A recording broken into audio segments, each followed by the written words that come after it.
agradecer a Deus pela presença dos irmãos. O tempo mudou de forma bastante interessante. Ontem tivemos uma chuva aí muito forte, causou destruição em vários bairros aqui da nossa cidade, Morato, no próprio estado de São Paulo. Nós vimos aí uma grande destruição. O que me chamou a atenção é que nós não tivemos uma ventania para aquilo que se esperava, tão desproporcional como foi anunciado aí dias atrás, né? Os ventos em alguns lugares chegaram a 80 km por hora, 90. Eu acho que o que é onde chegou mais forte foi lá no interior.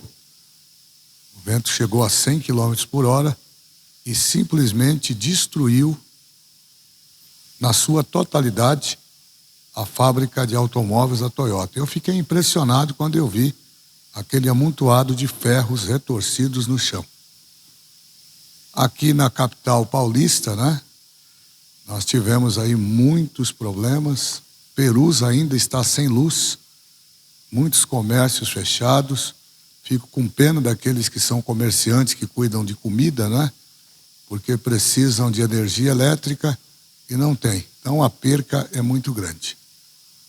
E com essa mudança do tempo, como já era de se esperar, alguns crentes ficam na caverna. Mas eu estou agradecido a Deus pela vida de vocês, por poderem estar aqui, porque hoje, se Deus assim nos permitir, nós queremos iniciar aqui uma nova maratona de estudo sistemático da Palavra de Deus, e nós vamos abordar os dons do Espírito Santo.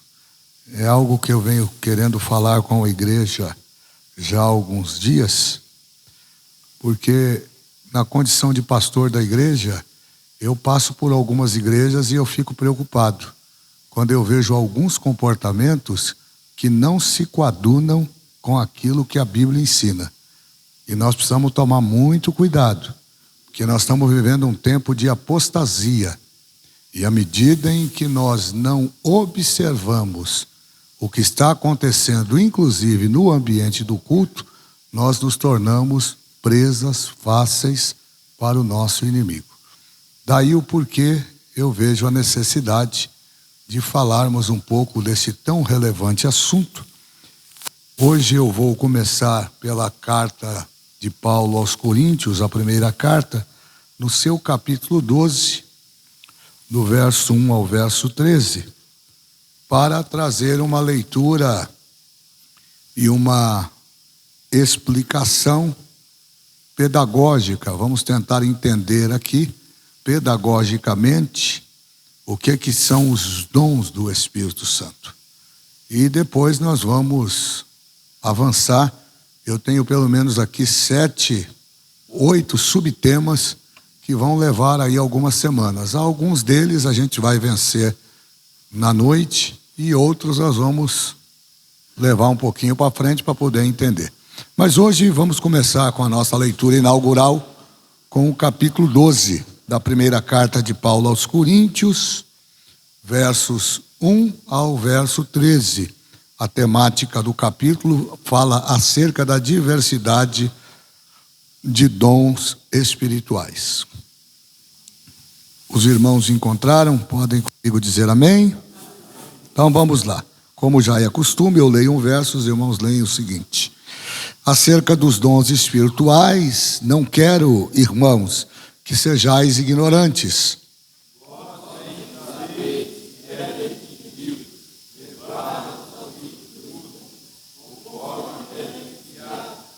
Portanto, vos quero fazer compreender que ninguém que fala pelo Espírito de Deus diz: Jesus é anátema. E ninguém pode dizer que Jesus é o Senhor, senão pelo Espírito Santo.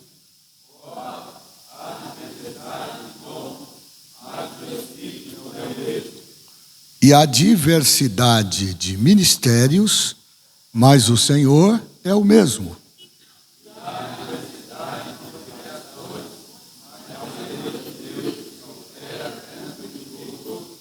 Mas a manifestação do Espírito é dada a cada um para o que for útil.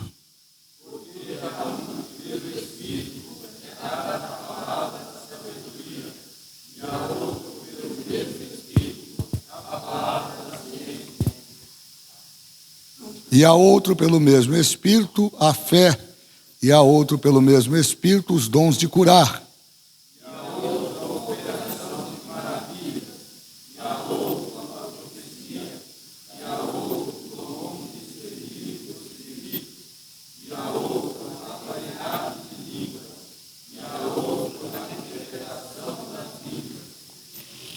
Mas um só é o mesmo Espírito, que opera todas essas coisas, repartindo particularmente a cada um como quer.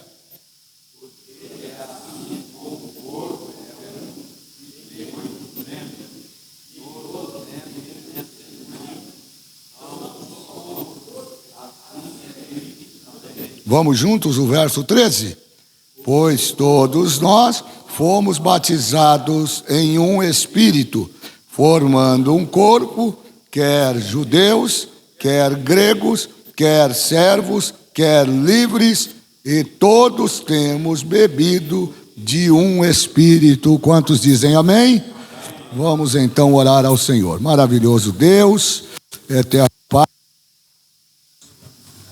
somos gratos ao Senhor por todo o bem que o Senhor nos tem feito, pela tua bondade, pela tua misericórdia, por tudo aquilo que o Senhor fez e continuará fazendo nas nossas vidas. Pedimos que a tua boa mão nos ajude nesta noite, nos dando inspiração da tua palavra, a fim de que o teu nome, o nome de Jesus, seja glorificado, meu Deus, e que possamos sair daqui alimentados pela tua palavra, pois a tua palavra é a verdade. Abre a nossa mente, o nosso entendimento, glorificando o teu nome nas nossas vidas, em nome de Jesus. Tome assento.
espirituais de forma individualizada para cada um de nós e de forma coletiva no sentido de alcançar, de promover o crescimento e a edificação da igreja. Significa dizer que uma igreja cujos dons espirituais não são manifestos, ela é uma igreja raquítica do ponto de vista espiritual. E por quê? Porque é uma igreja, para se tornar dinâmica, para se movimentar no ambiente espiritual, ela não pode fazê-lo por meio do talento ou dos talentos dos membros que a compõem. Não são os talentos que movimentam a igreja. Não é o conhecimento assertivo do pastor que movimenta a igreja. Não é a liturgia do culto. Não é a qualidade da nossa música que movimenta a igreja. O que movimenta a igreja é o poder maravilhoso do Espírito Santo. Então as pessoas, elas são atraídas à igreja justamente pela ação maravilhosa do Espírito Santo, que é operada por meio dos dons espirituais. Então esta fala precisa ficar bastante aclarada para que nós não nos deixemos envolver por qualquer tipo de manifestação. Há uma importante observação quando nós falamos de dons espirituais no seio da igreja, e nós podemos ilustrar o que estava acontecendo em particular na igreja de Corinto, tomando como exemplo do que eu estou falando aqui, uma casa bem ornamentada, com sofisticados carpetes, que no tempo do frio se acende uma lareira para aquecer todo o ambiente onde as pessoas estão reunidas. Esse é o estereótipo, e eu estou aqui usando uma metáfora para dar uma ideia para vocês do que representava a igreja de Coríntio nesse contexto. Era uma igreja estruturada do ponto de vista espiritual, ou pelo menos aparentava ser estruturada, se não fosse pelos seguidos erros cometidos, mas em tese era uma igreja com crentes alicerçados do ponto de vista espiritual. Então talvez a maior referência, a melhor comparação seja essa, não é?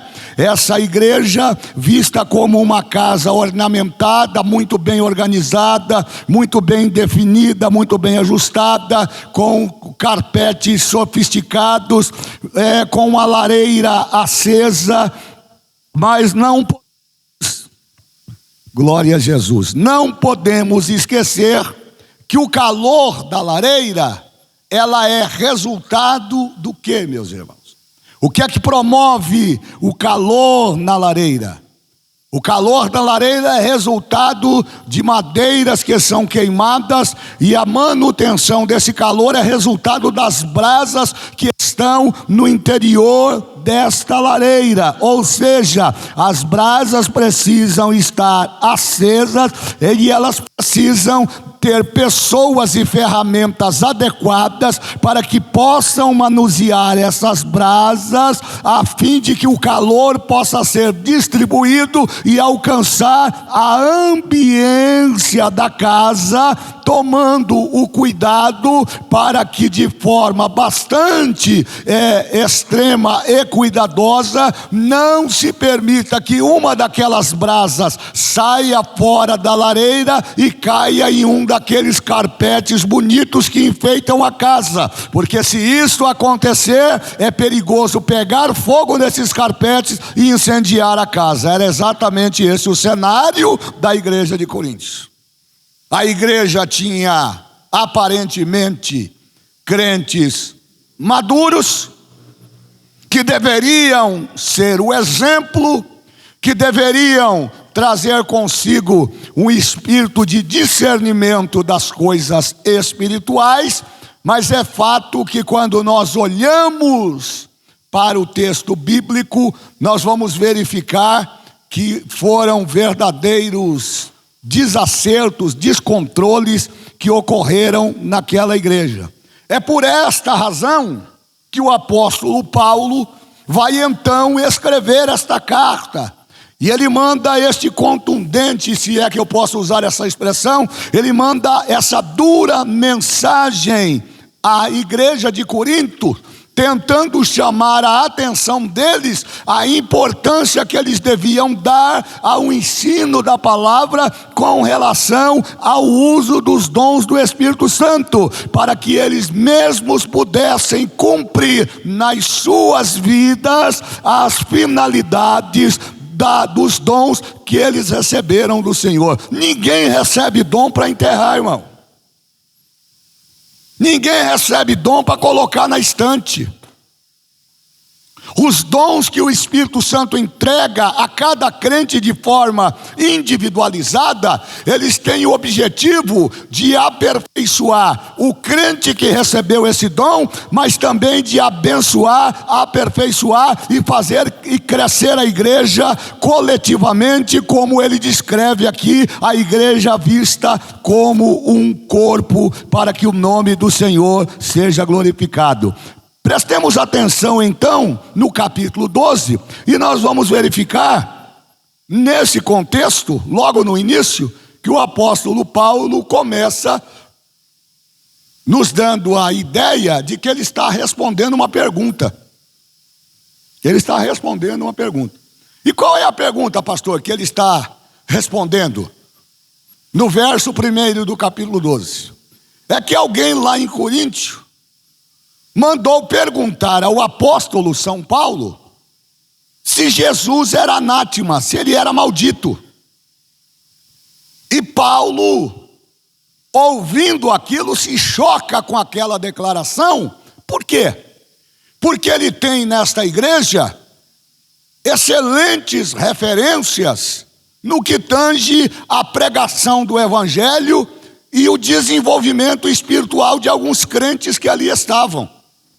Quando a igreja se dirige a ele fazendo esta pergunta, ele se choca, porque ele então vai perceber que boa parte daquelas pessoas que detinham dons espirituais não estavam sabendo fazer uso dele. E aí Paulo então, preocupado com esta fala, preocupado com esta indagação, ele resolve confrontar os crentes desta igreja, e ele usa uma expressão bastante interessante. Ele chega a chamar esses crentes, ou dirigir-se a esses crentes, e dizendo a eles: eu não quero que vocês sejam ignorantes acerca do que estão me perguntando. Era como se ele quisesse dizer o seguinte: vocês já têm tanto tempo, vocês já me conhecem há tanto tempo, vocês conhecem o evangelho há tanto tempo, vocês querem saber se Jesus é anátema? Em tese, Paulo estava perguntando: o que é que vocês aprenderam até agora? Isso me fez parar para refletir, porque daqui eu tiro uma lição profunda. Percebam que o tempo na igreja não nos autoriza, ou pelo menos não legitima, a nossa experiência de vida cristã. Porque existem muitas pessoas que estão há muito tempo na igreja, vieram para o evangelho, mas não permitiram que o evangelho entrasse no seu coração. E isso é uma marca da nossa geração. Nunca se viu um tempo de tanta apostasia. E apostasia é o quê? É negar a fé. Eu não sei se eu já contei aqui a vocês uma experiência que eu tive ainda enquanto pastor na regional de Mairiporã. Eu tive lá um presbítero, e eu preciso ser cuidadoso, né? Não posso falar aqui por questão ética o nome deste obreiro. E logo que ele chegou, eu tenho por costume olhar, verificar, analisar. A gente coloca num processo de observação que eu brinco entre os mais próximos de mim, que é aquele processo que a gente chama de quarentena, né? Separa para ver, principalmente quando vem de uma outra denominação, com a liturgia diferenciada, porque existe aquilo que nós chamamos de adaptação. Imagina um tradicional vindo para uma igreja pentecostal. A primeira rajada de língua que ele vê, ele vai perguntar: o que é isso aí? Ou então ele vai, se ele for muito religioso, ele vai dizer: meu Deus, aonde está o controle? Aonde está o domínio próprio? Não precisa disso. Imagina um crente calvinista, por exemplo, o pastor Davi, indo numa vigília lá na Catedral de Perus, quando dá 2 horas da manhã, com aqueles meninos morrendo de fome, entra nos mantos, porque eles precisam encher-se da graça de Deus para depois passar na cantina às 4 horas e limpar o que tem lá. Então, para quem não entende isso, é muito difícil assimilar. Então, quando a gente recebe de fora, a gente toma o cuidado de deixar por um período, para que a pessoa de fato verifique se é aquilo que ela quer, se é aquilo que ela deseja, se ela tem condições de se coadunar com o nosso sistema, com a nossa, como é que eu falo aqui, com a nossa liturgia, com a nossa forma e modelo de culto, para que não haja choque. Eu então recebi esse obreiro. Ele passou lá por aquele período de transição, um obreiro aparentemente muito espiritual, detentor de alguns dons, entre eles o dom de profecia, que é tão venerado por algumas pessoas na igreja, como se fosse um dos mais importantes dons, quando na verdade todos deveriam ter a mesma valoração. E eu vou falar sobre isso aqui. E o fato é que este moço, junto com a sua família, ele com um casal de filhos, ele e a esposa, um casal de filhos, eles foram se adequando, foram trabalhando, até que chegou o momento que eles precisariam sair da sede para assumir uma das nossas igrejas. E nós mandamos esse casal para dirigir lá, à época, um setor num bairro próximo lá de Mariporã. E nos primeiros 90 dias, foi uma coisa maravilhosa, né? Porque pastor recém-chegado na igreja é que nem moço com a primeira namorada. Ele compra flor, leva bombom, fica ligando de 5 em 5 minutos, é um amor, eu te amo pra cá, te amo pra lá, I love you, e não sei o que lá, mas depois, basta que o pastor diga não, porque aí ele vai descobrir quem está com ele e quem não está. E aí foi indo, ele gostava muito de movimento e tal. Pastor, eu gosto de fazer umas campanhas. Faz aí, obreiro, faz aí. É o nosso meio, é o nosso métier. Eu não sei pregar numa igreja em que as pessoas fiquem olhando para mim, parecendo picolé, porque já é do meu estilo, é do meu perfil. Então vai lá, faz aí. E aí ele foi trabalhando, até que um dia ele me chamou na sede e disse: eu preciso falar com o senhor hoje. Falei: pois não, vamos conversar. Pastor, é o seguinte, já 6 meses comigo, 7 meses na igreja. Pastor, é o seguinte, eu tomei uma decisão. Eu falei: mas qual foi a decisão? A decisão que eu quero sair da igreja. Eu não quero mais dirigir aquela igreja. Aqueles crentes não me merecem. Eu consagro, eu oro, eu falo língua estranha, Deus tem me dado umas revelações, mas o povo não acredita. Eu cheguei à conclusão de que eles não me merecem. E eu fiquei olhando para ele. Falei: é mesmo, rapaz? É. E tem mais uma, pastor. Também estou decidido em não participar mais do ambiente do ministério de Perus. Eu quero ir embora. O senhor me libera? Falei: rapaz, o que você está fazendo, rapaz? Calma aí, vamos conversar. Não, pastor, eu estou decidido, já falei com a minha mulher e a esposa do lado. Ela não deu uma palavra, mas o manejar a cabeça estava dizendo para mim que ela estava em concordância com o que ele estava falando. E foi ali um tempo, eu disse, olha, vai para sua casa e amanhã você volta, a gente come. Não, pastor, eu quero a resposta agora. E ele me pressionou de uma tal forma, meu coração fechado. Meu Deus, o que eu faço com esse obreiro? Porque se eu falar para ele que ele pode ir, eu estou lavando as minhas mãos. Amanhã ou depois acontece alguma coisa, ele vai jogar em rosto que eu não fiz nenhum esforço para que ele permanecesse. Se eu também ficar valorizando muito a conversa dele, eu vou, em vez de sarar, eu vou piorar ele. Senhor, me dá uma direção, o que é que eu devo fazer? Aí eu falei assim para ele, falei, vamos fazer o seguinte, você vai para casa, amanhã você volta, e eu vou te dar uma resposta, porque eu preciso, como você é um presbítero, eu preciso submeter aqui o seu pedido ao Conselho de Ministros, para justificar por que você está saindo. Aí ele ainda insistiu, mas acabou concordando e foi embora. No outro dia, como eu havia combinado com ele, ele voltou, conversei com ele, falei, rapaz, a sua decisão é essa? Ele falou, a minha decisão já está tomada, é essa. E eu quero pedir ao senhor que veja lá um obreiro para me substituir. Inclusive, o culto lá, o próximo culto é na sexta-feira, e na sexta-feira eu não vou mais. Falei, rapaz, mas assim, aí o Espírito de Deus falou no meu coração, não resista mais, vai lá e assume a igreja. Eu falei, então tá bom, pode ir lá sexta-feira, que sexta-feira eu vou colocar um novo obreiro lá.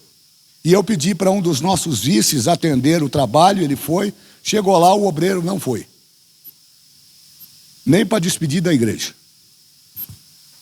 Aquilo me chocou muito, eu fiquei sem entender. 3 dias depois, não se engane, o meu saudoso pai, pastor Davi Gregório, dizia que nem tudo que brilha é ouro. 3 dias depois,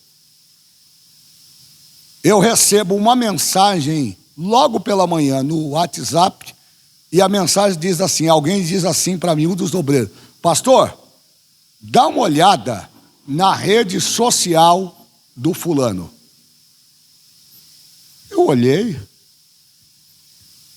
O que está acontecendo? Fui lá. Quando eu cliquei lá, lembram que nós fizemos a desposse na sexta-feira, era para ele não foi.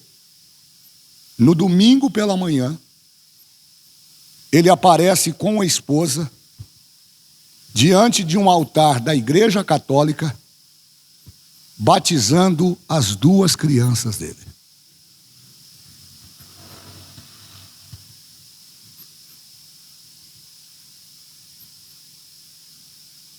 E aí coloca lá um trecho bem interessante. Agora eu descobri a verdadeira felicidade em Deus.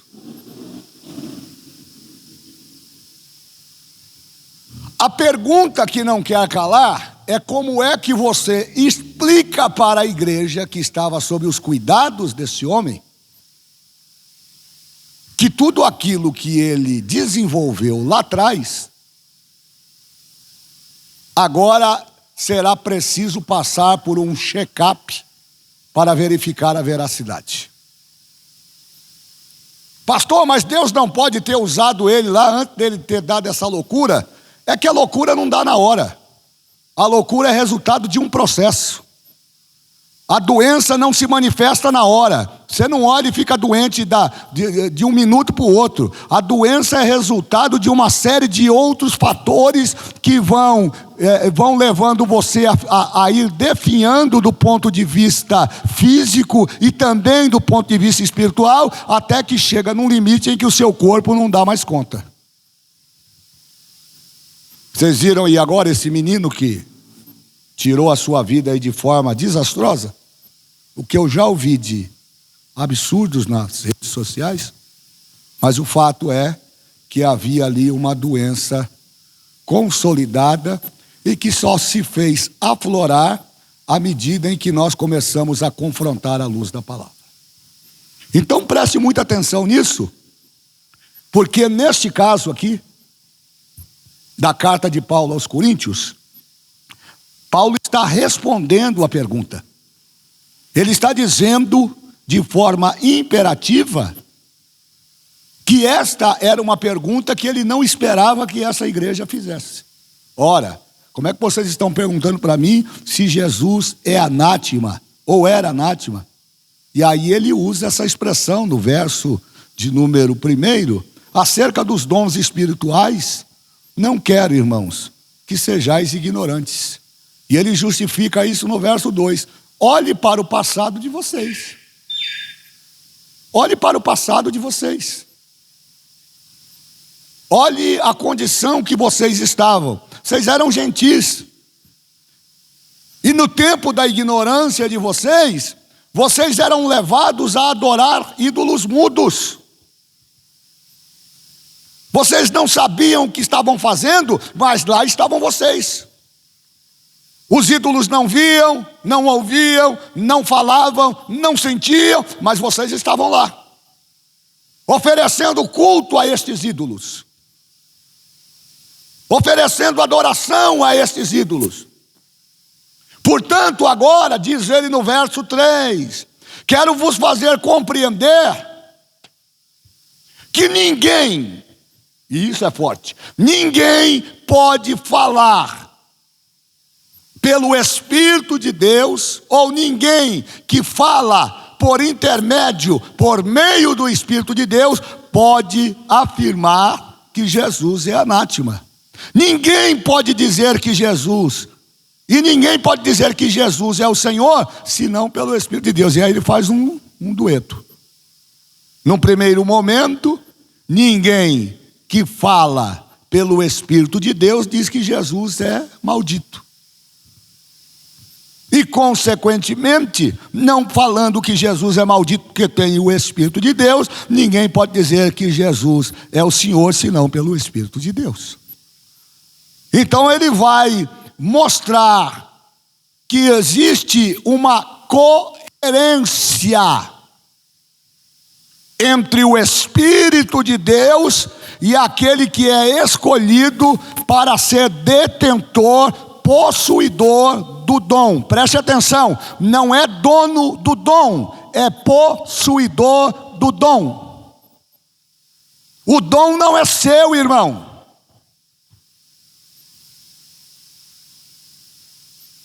Se você profetiza, agradeça a Deus, mas você só profetiza pela ação e pelo poder do Espírito Santo de Deus na sua vida. Que história que é essa que nós estamos promovendo agora? O profeta fulano, o profeta ciclano. Eu só vou aonde o profeta fulano está, eu só vou aonde a profetisa ciclano está, como se eles fossem detentores de algo que não pertence a eles, mas pertence a Deus. Então Paulo agora vai explicar isso, e de forma pedagógica ele vai fazer uma analogia dos dons, ou da diversidade dos dons espirituais, e ele vai falar isso no verso de número 4, quando ele vai afirmar que há diversidade de dons, mas o Espírito é o mesmo, e ele vai classificar esses dons. Há muitos anos atrás eu ouvi uma mensagem do pastor Israel, nosso decano no Ministério de Perus, nosso grande e sempre professor Israel Januário da Fonseca. Ele descreveu sobre esse texto, isso aí há uns 20 e poucos anos atrás, e ele disse que no ambiente da diversidade dos dons, e eu guardei isto, os dons são os mais diversos. Nós temos aqui dons e ações do Espírito Santo que nós vamos trabalhar ao longo das semanas, mas no ambiente desta diversidade de diferentes dons e da aplicação, da ação desses dons no corpo da igreja, como corpo de Cristo, essas diversidades, elas têm 3 básicas representações. Então o pastor Israel sustenta a ideia que essa diversidade de dons está dividida em 3 grupos práticos e essenciais na igreja: olhos, mãos. Olha que coisa interessante: olhos, mão e boca da igreja. Então eu queria que você guardasse isso, e eu queria que você repetisse. Não é como decoreba não, mas é pedagógico, é metodológico mesmo, é para você guardar. Diga: a diversidade dos dons espirituais são representadas por 3 grupos distintos: a boca, os olhos e as mãos. Já que ele está dizendo que a igreja é um corpo que possui muitos membros, mas que só tem um espírito, o corpo não pode funcionar, ou os membros do corpo não podem funcionar de forma isolada, dizendo cada um que vai fazer aquilo que quer. Imagina o meu braço dizer para o antebraço que ele não vai fazer o movimento que o corpo está pedindo. Ele recebeu a ordem, a voz de comando do cérebro, mas o antebraço vai dizer para o braço: não vou fazer. Não. É um conjunto de funcionamento que está atrelado dentro desse ambiente da diversidade. Então, por exemplo, quando nós falamos de olhos da igreja, como é que isso aqui é definido na distribuição dessa diversidade de dons? O que são os olhos da igreja no ambiente de distribuição de dons? Como é que você interpreta isso? O que você entende por ser os olhos da igreja na distribuição da diversidade de dons que o Espírito Santo dá a cada um? Eu respondo isso para você, são pelo menos 9. Então, os olhos da igreja, que está catalogado lá na frente, que é a partir do capítulo 14, nós temos o dom de sabedoria. Nós temos o dom de ciência. E nós temos aquele que é elementar, que é o próprio dom da fé. Então estes são os olhos da igreja. A igreja não subsiste se ela não tiver um olhar de sabedoria. A igreja não subsiste, nenhuma liderança subsiste, se ela não tiver o dom da ciência. E nenhum crente se mantém de pé se ele não tiver fé. A nossa caminhada, ela é construída pela nossa fé. Nós não vivemos daquilo que nós vemos, nós vivemos daquilo que nós cremos e glorificamos o nome do Senhor por isto. Então, como olhos da igreja, o espírito de sabedoria, ele precisa ser atuante. Aquele que preside precisa ter essa sensibilidade. Eu era muito novo e sempre gostei de frequentar vigílias. E eu fui participar do culto de posse do saudoso pastor Perácio Grilli, um grande pastor. Foi pastor do Ministério de Madureira, de grandes igrejas, São Caetano, Guarulhos. E ele vem de Guarulhos para assumir a igreja, o Campo de Osasco. O Campo de Osasco era conhecido pelos movimentos que tinham, ou que se realizavam lá, entre eles os fortes congressos de jovens, as vigílias que eram tradicionais naquele tempo, década de 80, era um templo pequeno em estrutura, mas que ficava abarrotado de pessoas em determinadas atividades, entre elas o culto de vigília. E eu me lembro que o pastor Perácio então vai tomar posse da presidência deste campo, e eu não sabia que o culto de posse seria aquela noite. Era um culto de ceia. E tinha muita gente, um público atípico àquilo que normalmente vinha para a igreja.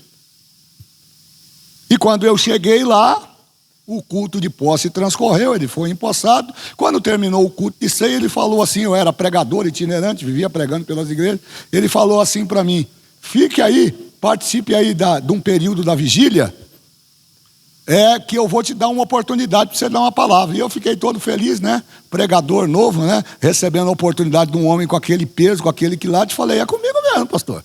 Mas eu já conhecia o ambiente da vigília, eu já conhecia a igreja, eu já conhecia os aviãozinhos, já conhecia os profetas, e eu também conhecia o perfil de um pastor sábio. E o pastor sábio, muitas das vezes o ambiente de sabedoria, quando ele é aplicado sem que haja um determinado preparo, ele traz um choque. Então a igreja está lotada, o dirigente do culto está lá preparado, mas todo mundo desconfiado, que agora mudou o pastor. Como é que vai ser esse pastor? Ele já traz consigo no seu currículo um currículo de pastor conservador. Significa dizer o quê? O que você entende quando você ouve essa expressão conservador, do verbo conservar? A primeira coisa que a gente imagina é que esse pastor conservador, ele não gosta de ver coisa bagunçada. Então, todo mundo está naquela expectativa, pastor Cleverson, de ver qual vai ser o comportamento do pastor, do saudoso pastor Perácio Grilli, no primeiro culto. Irmão, você já pensou, você toma posse na igreja, e o primeiro culto que você enfrenta para conhecer o povo, é um povo que não é seu. Porque se tem uma coisa que não pertence à sua igreja, é o povo da vigília. É crente de tudo quanto é lado, mas os seus são minoria. E é interessante que a gente gosta de colocar ordem na nossa casa, mas quando chega na casa dos outros a gente quer bagunçar. E aí está ele sentado no púlpito e eu sentado do lado, e aí a vigília já começou, 360 graus de poder, é o hino da Cassiane. Meu irmão, era 11 horas da noite, já tinha crente voando, aterrissando, soltando míssil, era as rajadas de língua estranha, era um falando no microfone, o outro correndo num corredor, outro correndo, vindo, e entrava um de frente com o outro, você via a hora de dar um choque, e aí a gente ficava olhando, não sabia se glorificava, não sabia se fechava o olho, se ficava com o olho aberto para ver se ia bater um no outro, de vez em quando batia. E o pastor calado, sentado. E eu ali falando, meu Deus, o que é que eu vou falar aqui? Eu não tinha mensagem, o céu estava cerrado, o céu fechou. Aí de repente, quando deu mais ou menos 1h da manhã, já tinham cantado, já tinha oração, necas e pitibiriba.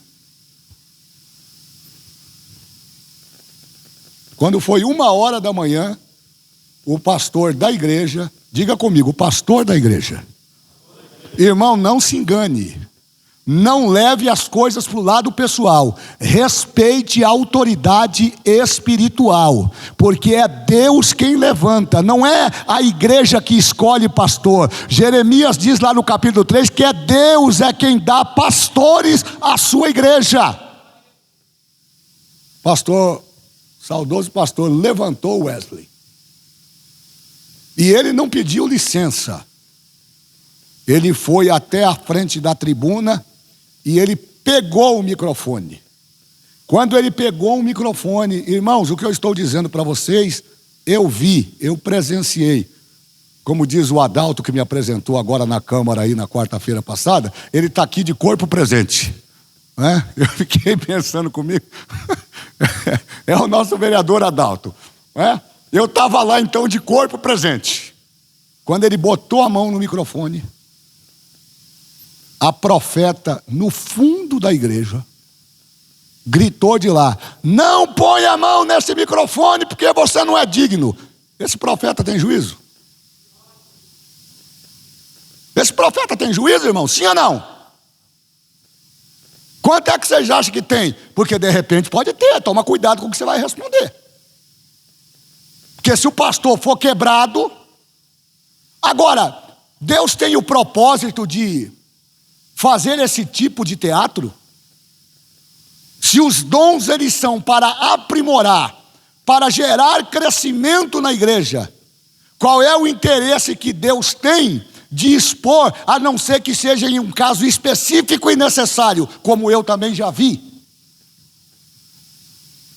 Já vi da pessoa ser advertida minutos antes da ceia: não pegue, não tome, e a pessoa desobedecer, e quando sair, ter um treco na porta da igreja e ficar lá, carregado que nem o marido da Safira.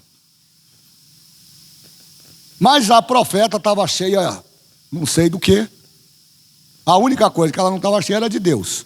E eu não estou julgando aqui a atitude, o posicionamento dela. Eu estou julgando aqui a atitude que ela tomou com relação à autoridade espiritual. E ela gritou de lá. Só que o pastor não se intimidou. Ele pegou o microfone, saudou a igreja e ela continuou falando. Ela continuou bravejando e falando alto e dizendo, e aí ela tomou uma iniciativa que chamou a atenção de todos, e aí acaba a espiritualidade, porque todo mundo quer ver o que vai acontecer. É um duelo de titãs, é o profeta enfrentando o pastor da igreja, e ela vem caminhando no corredor da igreja, a igreja do lado esquerdo, de quem vem de lá para cá, ela vem caminhando, e à medida em que ela vem caminhando, o pastor se encoraja, espírito de sabedoria. Ele vai caminhando em direção, eram duas entradas, né?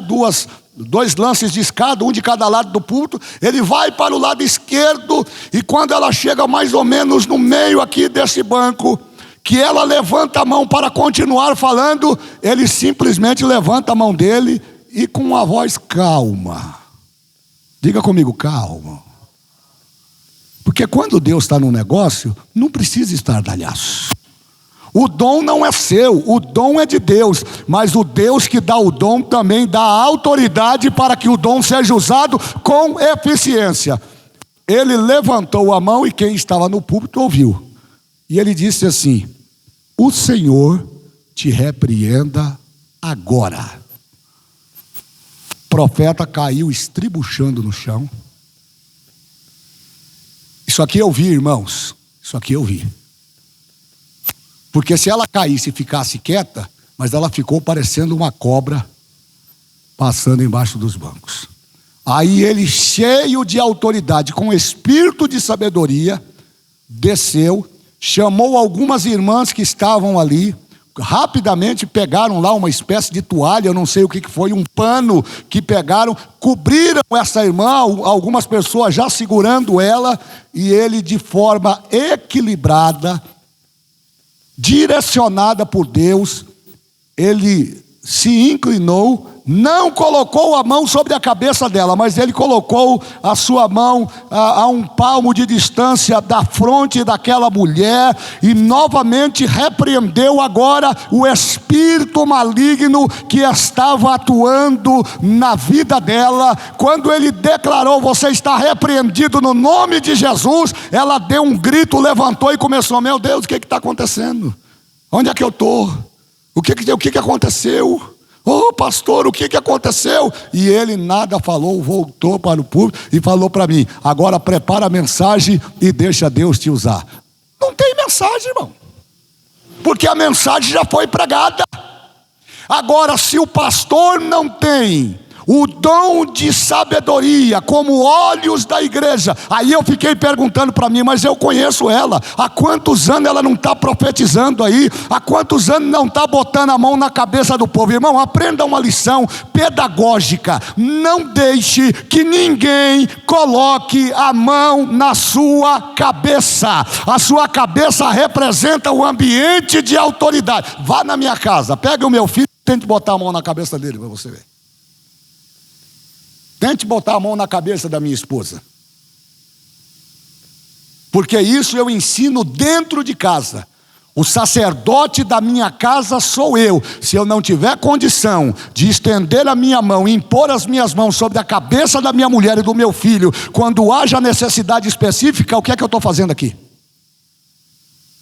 Agora o problema é que nós estamos banalizando as coisas. Nós estamos levando as coisas a toque de caixa. Pode fazer, não tem problema. Mas o espírito de sabedoria, entre outras atividades, ele tem a função de abrir os nossos olhos e nos dar o direcionamento certo nas situações necessárias. Dom de ciência, que é um outro dom fantástico, dom do Espírito num ambiente de diversidade de dons.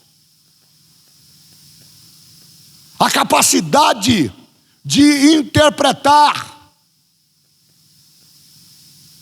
um sonho, como foi o caso de Daniel diante do rei Nabucodonosor.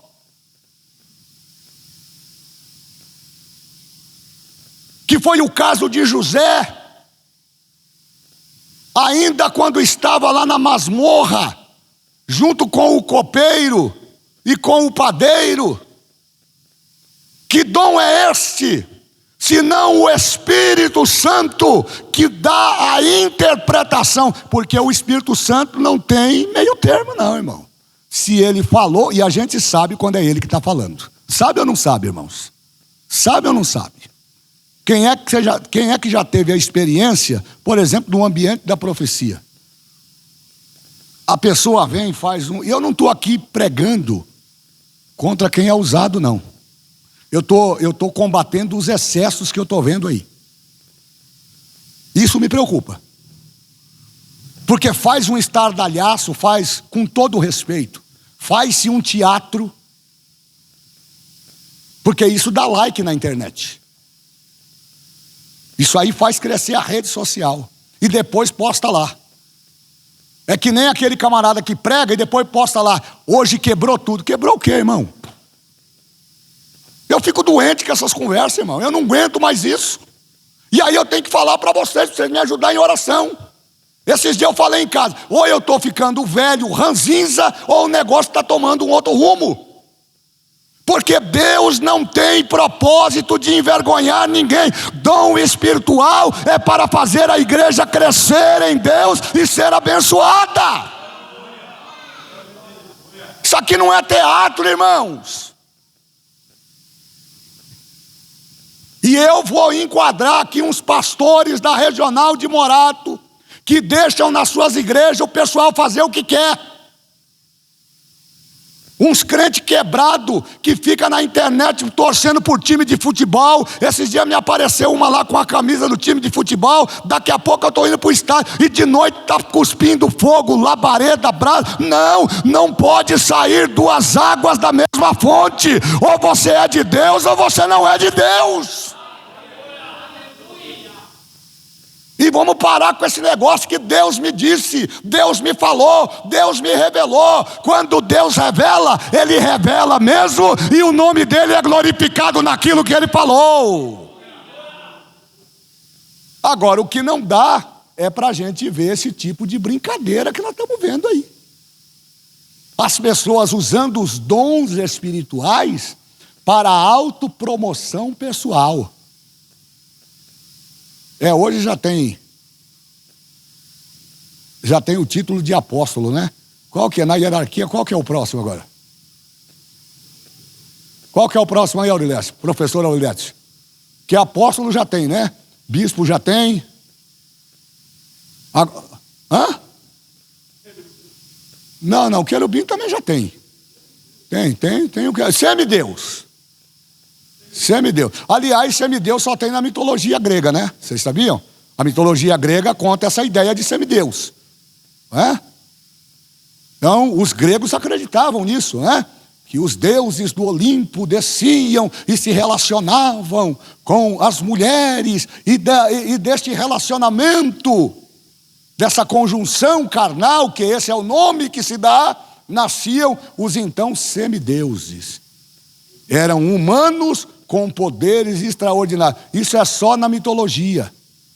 No ambiente espiritual, a Bíblia diz que o Espírito Santo distribui dom ou diversidades de dom à igreja, mas o domínio é dele, o poder é dele, a glória é dele, a ação é dele, o efetuar é dele, para que o nome do nosso Deus seja glorificado. Você pode até se alegrar sendo instrumento de Deus, mas você não pode esquecer que a glória pertence a ele, e tudo que se faz é para glorificar e bendizer o nome do Senhor. Você pode levantar a sua mão comigo para agradecer a Deus nessa noite?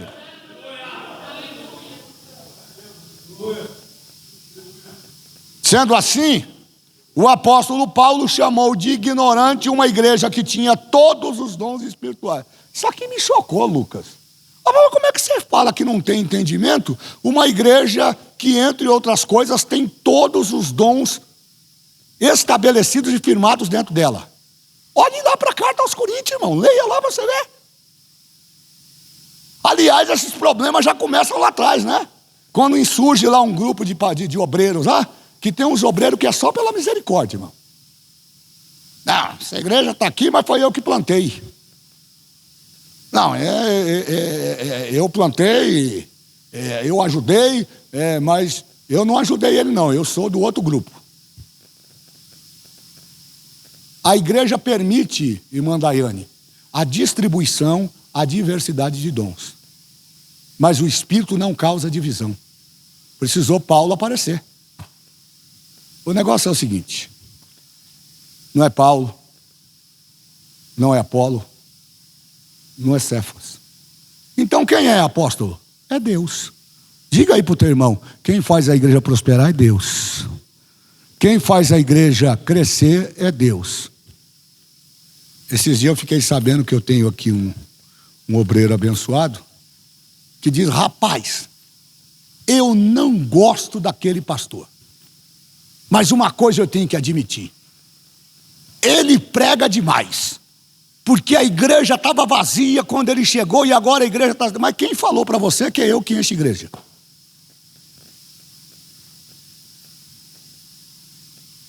Quem falou para você que o departamento funciona porque você está na frente? Quem é que falou isso?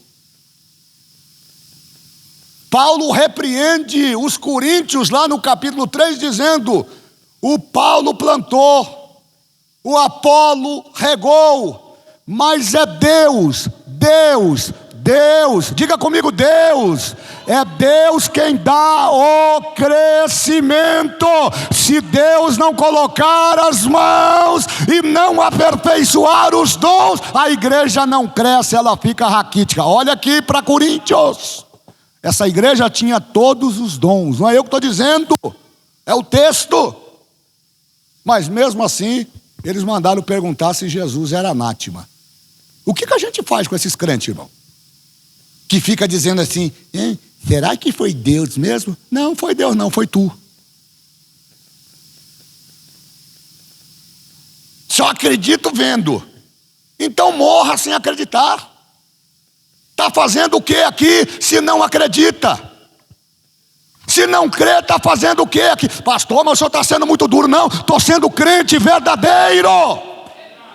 Se você não acredita, ore a Deus, se converta da tua incredulidade e peça para Deus abrir os seus olhos e mostrar que Ele continua trabalhando.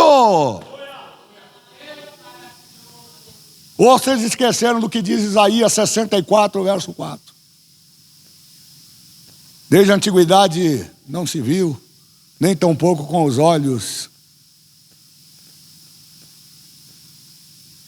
Como é que é? Desde a antiguidade não se ouviu, nem com se percebeu e nem com os olhos se viu um Deus além de ti.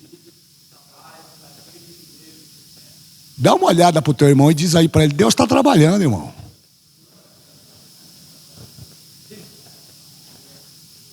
Mas vocês foram muito tímidos. Diga aí com a boca cheia, diga aí: Deus está trabalhando.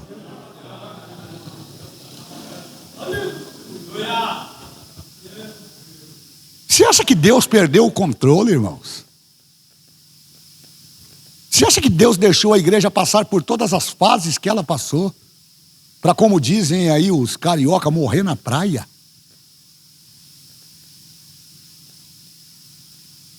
Os dons, eles têm o propósito de gerir e manter a nossa fé. Não creia no profeta, creia no Deus do profeta. Não creia na palavra do profeta, creia na palavra do Deus que deu a palavra ao profeta. Segundo Crônicas, capítulo 20, crede nos meus profetas e estareis seguros. Guarde essa palavra e você vai prosperar. Toda palavra proferida da parte de Deus, ela tem como propósito trazer crescimento. E é muito fácil você perceber quando a palavra não é de Deus. Que geração é essa, irmãos? Cujos hinos deveriam ser hinos para acalentar a nossa alma. Estou vendo a Amabile aqui, me lembrei disso. Nossa maestrina. Hinos cujas composições deveriam nos fazer refletir sobre o céu. Estão eivados agora de letras preconceituosas. Um Deus vingativo. Com todo respeito a quem tem o hino, irmã. Com todo respeito. Mas eu tenho dificuldade de assimilar isso. Eu sou biblicista. Estou no evangelho há mais de 40 anos. Não sei nada. Mas eu não consigo entender. Eu não consigo compreender que alguém que é detentor de um dom dado pelo Espírito de Deus para a promoção e crescimento da igreja, pode subir no altar para dizer quem te viu passar na prova e não te ajudou. Quando vê você na bênção, eu não estou fazendo propaganda contra ninguém que canta, que prega, não. Só que eu tenho dificuldade de entender isto. Porque este não é o papel ou a função designada pelo Espírito de Deus para a utilização dos dons.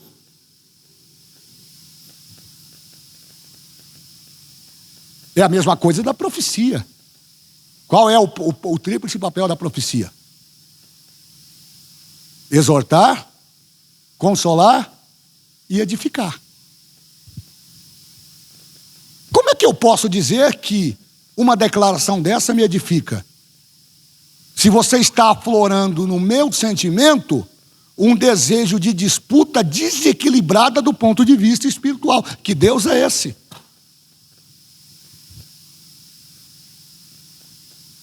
Quando eu chego nesta fase, então eu estou me comportando como se comportaram os coríntios. Será que Jesus é Jesus mesmo ou ele é maldito? Será que eu devo confiar nele mesmo? Ou eu devo voltar às práticas antigas? Será que eu devo colocar a minha esperança nele? Ou o que ele fala é digno de julgamento, de apreciação? E Paulo combate isso nos primeiros 5 versículos. Então, o que é que ele quer nos mostrar aqui? Ele quer nos mostrar que mesmo sendo essa igreja detentora de todos esses dons, irmão Valdir, ela se comportava como uma igreja que não tinha entendimento. A palavra ignorante aqui, ela não é colocada em termos pejorativos. Paulo não está chamando os crentes de Corinto de ignorante no sentido pejorativo, de maltrato, de distrato, mas de ausência de entendimento. Vocês estão aqui há tanto tempo e vocês não conseguiram ainda absorver qual é a verdadeira função destes dons? Então ele chama os crentes daquela igreja de ignorantes, uma igreja que tinha todos os dons espirituais, mas pasmem os senhores, uma igreja que não sabia usar esses dons. Que classificação Paulo daria, penso eu, a uma igreja que nem os dons tem, e muito menos não se preocupa em buscar? Se ele está falando para uma igreja que tinha todos os dons e não sabia usar, qual é a classificação que ele daria, por exemplo, se ele chegasse numa igreja que ele não encontrasse esses dons? Ou que tivesse o mínimo interesse em buscá-los? Vocês já perceberam uma coisa interessante no nosso meio? E eu estou falando da nossa casa. Estou falando da igreja de ninguém, estou falando da nossa casa. Ah, lá vem o senhor com essa conversa saudosista. Mas não é saudosismo, é fato. E contra fato não tem argumento. Pegue um culto público de domingo de 30 anos atrás e compare com o culto de hoje. Era praticamente impossível. Eu não estou falando de muitos anos, não. Quantos anos eu disse aí atrás? 30 aninhos, 30 anos atrás. Era quase que impossível que não houvesse pelo menos alguém batizado com o Espírito Santo. Culto de ceia? Eu duvido dos anos de experiência que eu tenho na igreja, que um quebrado, desinformado, entrasse no culto de ceia e lá na nossa igreja ficava o irmão Naide. Era desse tamanho. Mas o que ele não tinha de estatura, ele tinha de autoridade. Não era de braveza não, irmão. Autoridade. Não confunda braveza com autoridade. Porque braveza é questão de desvio de personalidade. Agora, a autoridade é resultado de delegação. Só pode receber autoridade, ou só pode dar autoridade a alguém, quem detém o poder para entregar essa autoridade. Então o Naide ficava na porta. E era costume como é até hoje. Tinha que entregar o cartão de membro. Não, você não é batizado, não pode entrar no culto. Vocês lembram disso? Os não batizados não podiam entrar no culto. Aí a gente ficava tudo comendo as unhas e não via a hora de batizar. E quando chegava a época de batizar, sabe o que acontecia? Não tinha ainda toda essa eficiência que tem hoje, os tanques, né? Água aquecida, que coisa maravilhosa, né? Os crentes tudo, avental, tudo bonitinho, tudo separado, não é? As irmãs de um lado, não, irmão, era na lagoa mesmo. Armava lá uma tenda de bambu, as irmãs levavam o lençol, primeiro eram as irmãs. As irmãzinhas desciam naquela água fria, irmão. 8 horas da manhã, pastor saudoso, pastor João Pedro de Abreu. Está demorando muito. Eita, pastor bravo. Mas quando ele falava, todo mundo tremia. Aí quando descia nas águas, era emergido nas águas, como símbolo do sepultamento do pecado. Mas quando subia, pastor Audilés, subia falando língua estranha. Jesus batizava na água. E aí a gente chegava, me lembro do meu primeiro dia, minha primeira ceia, irmão, a gente nunca esquece. E o filho de pastor é mais cobrado, né? O filho de pastor não é batizado com o Espírito Santo? Meu Deus! Meu Senhor, o que está acontecendo? Prega uma coisa e vive outra. Vai na pele. Mas o meu pai nunca me cobrou. Porque o meu pai entendia que intimidade, a definição da palavra intimidade, ela está atrelada a um ambiente subjetivo. Sou eu e Deus, Deus e eu. Não é pela interferência do fulano mais espiritual ou menos espiritual. É lógico que você, no ambiente da distribuição dos dons, você tem que andar com quem tem o que te oferecer. Não vai andar com quebrado não, porque se você andar com quebrado, você vai virar um quebrado também. Fica andando com quem fica conversando fiado, falando na porta da igreja, em vez de assistir o culto, fica fofocando, fazendo confusão, arrumando contenda, falando mal de um e do outro, murmurando de uma coisa e de outra, que você vai ver onde você vai parar. Você quer ser abençoado? Senta de um lado de um crente pentecostal, tem lá um irmão em Perus, né? Esses dias eu fui lá, um dos pastores falou assim para mim: rapaz, todo culto, esse irmão é nessa toada. Ele dá uma rajada de glória, irmão, que eu acho que quando ele faz aqui, eu fiquei imaginando comigo o efeito daquilo no reino espiritual. Cada rajada de glória que ele dá é uma metralhada que ele dá no cão. Deve sair demônio para tudo quanto é canto, correndo. E ele é o culto todo. De vez em quando está aquele silêncio. E quem frequenta Peru já sabe de quem eu estou falando. De vez em quando ele dá um grito lá da galeria, irmão. Estremece o ambiente e o nome de Jesus é glorificado. Alguém se incomoda, mas os espirituais entendem o que isso significa. Por isso que Paulo diz que o homem natural não consegue compreender isso. Por quê? Porque tem coisas que só se discernem espiritualmente.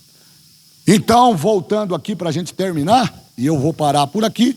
Hoje foi só a introdução. Semana que vem eu vou falar dos propósitos dos dons espirituais na igreja. Mas só para a gente fechar aqui.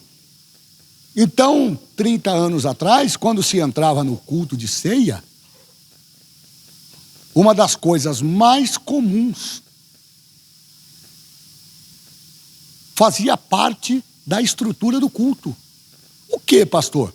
Batismo no Espírito Santo. Hoje você põe os irmãos aqui na frente, fica se esgoelando. Já vi, irmão, não estou falando, eu já vi. Aqui. O pregador se esgoelando, Jesus batiza, e o irmão lá. Me ajuda aí, irmãos. O pastor conhece as ovelhas, sim ou não? Eu vou perguntar novamente: o pastor conhece as ovelhas, sim ou não? Sim. Não é julgamento da pessoa, mas da conduta. O irmão não vem na oração. Estou falando aqui de um obreiro abençoado, que não está aqui não, está longe daqui. Não vem na oração, não vem num culto de ensino, não participa, não estende a mão, não ajuda. Aí aparece, quando aparece, eu vim entregar uma revelação. Para quem? Para mim? Eu não recebo. Que revelação que você tem que dar para mim? A revelação eu recebo para quem está carregando a carga comigo aqui, quem está orando comigo aqui, quem está participando dos cultos, quem está levantando a mão e adorando o nome do Senhor. Deus não é Deus de confusão. Toma cuidado, não fique impressionada ou impressionado com a pseudo santidade ou a exteriorização do vaso. O que importa não é a beleza exterior, o que importa é o conteúdo. O que Deus usa não é o que está do lado de fora, é o que está do lado de dentro. Ah, pastor, mas e o talento? Ué, mas quem falou para você que talento está atrelado a dom espiritual? Talento é seu, meu caro. Se você é bom naquilo que você faz, continua sendo bom. Agora, experimenta associar o seu talento ao propósito de Deus na aplicação dos dons espirituais. Aí você vai ver o que Deus vai fazer. Então, essa igreja, ela é confrontada. E o tratamento me parece um tratamento severo. Eles são considerados ignorantes. Isso me fez refletir. Porque nós temos tido tantas oportunidades.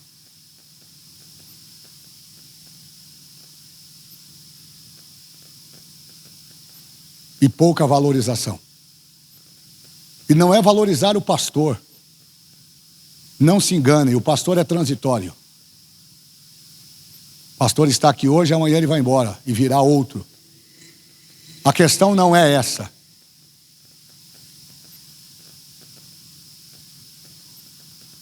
A questão é como eu pretendo usar aquilo que Deus me colocou e me confiou. Eu acho que nós precisamos caminhar agora para um ambiente de absoluta reflexão. E eu gosto desse silêncio. Isso significa dizer que os irmãos estão avaliando o que eu estou falando aqui. Então avalie, mas avalie com seriedade. faça uma reflexão, olhe de forma introspectiva para dentro de você e avalie o que é que você tem feito com os dons que o Espírito Santo tem dado. Mas, pastor, eu não profetizo. Mas quem falou para você que na ambiência da diversidade dos dons, só o de profetizar é importante? Hoje eu recebi uma mensagem de uma irmã aqui da sede. Pastor, eu preciso mandar uma mensagem, mandar aqui um sonho que eu tive para o senhor. E ela usou a expressão assim: o sonho foi meio apocalíptico. E eu estou preocupado em falar. Falei, fale. Quem vai analisar se é apocalíptico ou não, não é ela que vai contar, sou eu que vou analisar. Mas mal sabia ela que o Espírito Santo mostrou a ela uma situação com que eu estou precisando lidar. E a forma com que ela colocou aquilo que ela viu, que ela recebeu neste sonho, me deu um direcionamento para que eu possa tomar uma decisão a partir de... Ah, pastor, quer dizer que então o senhor depende daquilo que os outros falam para o senhor? Não, eu dependo daquilo que Deus fala. Tem hora que Deus não quer falar comigo. Vocês já passaram por essa experiência? De Deus não querer falar com você? Já passou por isso, Aguinaldo? Os céus cerrados? Já passou por isso aí, irmão Daiane, irmão Diego? O chicote está estralando e a gente... Deus, não quero falar com você. Não quero falar com você. Não, mas o senhor não pode fazer isso. Aí a gente fica dando de criancinha mimada. Não, o senhor não pode fazer, o senhor não é meu pai. Não, eu sou seu pai, mas não quero falar com você. A maior experiência que a gente tem na Bíblia, eu olho para o Eliseu. O Geazi fazendo rolo e lá vem a sunamita. E o Eliseu, meu Deus, mas o que está acontecendo, meu Deus? A mulher não falou nada, não marcou hora, não conversou comigo, não ligou para a secretária. Será que o meu secretário esqueceu? E aí ela vai se aproximando, e aí o Geazi, que é enxerido, né? Porque sempre tem um enxerido na nossa prova, né? Eu acho que é a sunamita que está vindo lá, mas quem é que perguntou para você quem é que está vindo? Se fosse eu, ia dizer, vai cuidar da tua vida, rapaz, vai orar. Mas já que ele falou, aí o Eliseu falou, vai lá então, vai. Vai lá na frente, faz alguma coisa aí. Agora não vai desprovido, não. E aí foi, recebeu, e a mulher não queria falar com ninguém. Porque tem coisa que é só Deus que resolve, irmão. Só Deus que resolve. Agora, percebam que Deus, nesse contexto, não queria falar. E aí, quando a mulher chega lá nos pés do profeta, ela se atira, quebra o protocolo, né? O Geazi fica incomodado, porque ele era uma espécie ali de blindagem do profeta. Não, mas pera um pouquinho, tem um ritual. Tem um ritual. Tem uma liturgia. Mas quando Deus quer, irmão, ele quebra a liturgia. Quando Deus quer fazer, ele quebra, ele atropela, ele passa por cima, ele é Deus. E aí o profeta repreende o Geazi, tira a mão dela, rapaz. Ela está amargurada de alma, e aí ele dá a revelação. E você sabe o que é pior? É interessante que ele conseguiu, com discernimento e sabedoria, verificar que ela estava aflita de alma. Pastor, isso é fácil. É mesmo, é? Só olhar para a cara dela, ela devia estar desesperada. Não, pelo contrário. Porque se ela tivesse desesperada, a primeira pessoa que ia perceber o desequilíbrio dela seria o marido. O segundo seria o menino que foi puxando o animal na frente. Imagina ela se descabelando, a senhora está descompensada emocionalmente. Ela estava equilibrada. Agora ela chegou com autoridade e deu uma carteira. Pediu alguma coisa? Te pedi alguma coisa? Solicitei alguma coisa? Barganhei alguma coisa? Negociei alguma coisa? Tira a mão dela, Geazi. Ela está afligida de alma e o que é pior, Deus não me falou nada. Entenda que o dom não é para a tua promoção, é para a glória de Deus. Eu estou falando do profeta Eliseu, irmãos. Eu estou falando do profeta que quando morreu jogaram numa vala aberta. Na guerra o soldado caiu no campo de batalha, bom, tem esse buraco aberto, joga ele aí dentro. Quando jogou, bateu nos ossos do Eliseu, o cara levantou de pé. Levantou de pé, foi forte agora, uma redundância fenomenal. Até eu fiquei impressionado com essa redundância agora. Mas isso é só aqui, na Demorato, que acontece. Camarada levantou num pé só e eu já estou pronto para a guerra de novo. Já estou pronto para morrer outra vez. Porque quando o dom é para glorificar o nome do Senhor, até morto você dá resultado e o nome de Jesus é glorificado. Amém? Eu aguardo vocês terça-feira que vem no nosso abençoado culto de ensino, falando sobre os dons do Espírito Santo. Terça-feira que vem vai ser bom porque nós vamos falar qual é o propósito dos dons espirituais da igreja.